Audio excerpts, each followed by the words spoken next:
אנחנו מזמינים את סם, ראשון הדוברים, סם ומרי וערן טובול, ידידי אמת, שותפים לחלום ולמעש שלנו. תמיד פתוחים, מוכנים לעזור לנו ולהוביל איתנו את רעיון הריבונות. ביתכם ולבכם תמיד פתוח אלינו, בכל שעה אפשר לצלצל, לבקש עזרה ולקבל אותה. ואיזה רעיונות, הכל מחוץ לקבוצה, לעזור לנו בארגון ובארגון. תודה לכם. סם, בבקשה. I'm under a 5-minute strict time frame. First of all, Chag Sameach. Chag Sameach. Who watched the 70th anniversary independence program on Har Herzl? Yeah, who watched it? I mean, did you see how much there was about us as indigenous people being here for thousands of years? The message is getting out there because it's more than just, you know, a piece of land. It has to really be about a commitment and a belief that we not just belong here, that this is ours.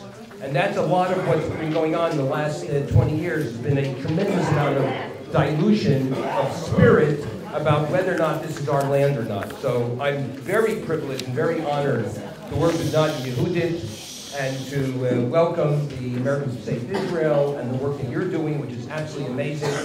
I want to give you 3 ideas to think about because this is really important. The first core issue for us in the Rebel movement is to understand what the consensus is in Israel and to shift that consensus over time. Because one of the things that is really important is Israel has an underlying cohesiveness of society that's critical. And that cohesiveness is what allows us to have the strength. With the Kadosh Baruch Hu, when everything that we do, that strength comes out of consensus. When we're out of consensus, we have an issue. So the first issue is to understand how do we shift consensus. And to do that is not easy. The consensus in Israel is not for full Rebunot over Judea and Samaria. That's the bottom line. It's not. By the way, there is consensus for everything that is Jewish today and Israeli today in Judea and Samaria. So there is the beginning of core consensus, but shifting that is going to take time. I've been conducting research on let's call them the Merkaz, the Gush Dan Israelis, which is really not the people that are already persuaded. I don't have to persuade you on Rebunot, but the question is how do you shift consensus on Rebunot? And to do that, it feels like we have to do it what they call salami slices, because people have to feel comfortable with it.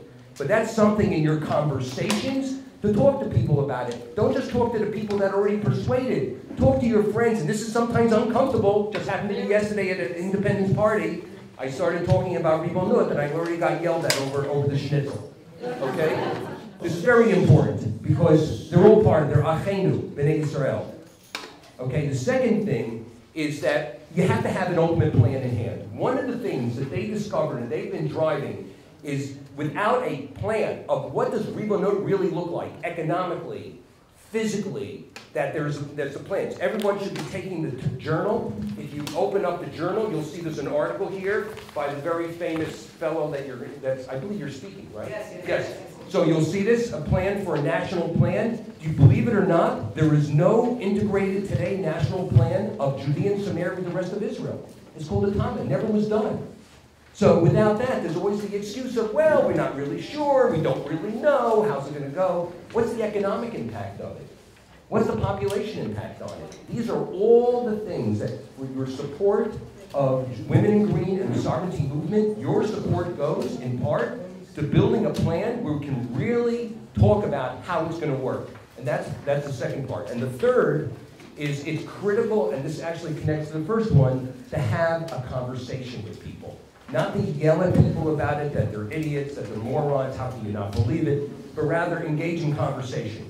Because the vast majority of Israelis, frankly, are mububalin. They're confused. It is confusing, okay? So rather than, treating them with any form of disdain, okay, because the vast majority of Israelis are not these ultra-left and anarchists.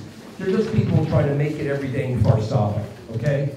So how do you really bring them in is by having conversations, being respectful, listening to them, but also explaining why sovereignty is critical for the Jewish people, for the land of Israel, for future generations.